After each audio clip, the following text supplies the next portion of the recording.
1988. aastal teravnes küsimus Eesti taasiseseisvumise viisist.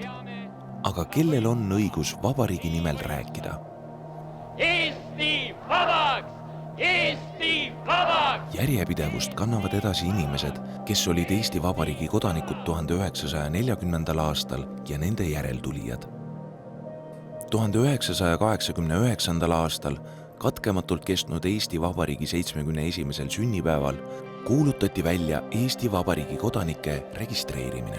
Kõik need majad, mida siin näete ümberkaudselt, need on mul ju läbi käidud. Tollal oli see nii normaalne küsida inimese käest, kas sa tahaksid olla Eesti Vabariigi kodanik. Ja inimesed olid muidugi, ütleme õhtul kuskil 20-30 inimest oli täitsa okei, kui said kirja. Kokku ma arvan, ma suhtlesin ikka 20 000 inimesega vähemalt selle aja jooksul. 1990. aasta alguseks oli registreeritud ligi 800 000 kodanikku.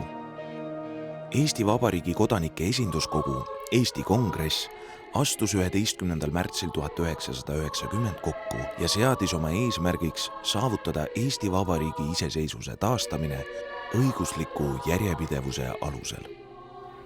Nii sai kõlama Eesti kodanike hääl oma riigi saatuse otsustamisel.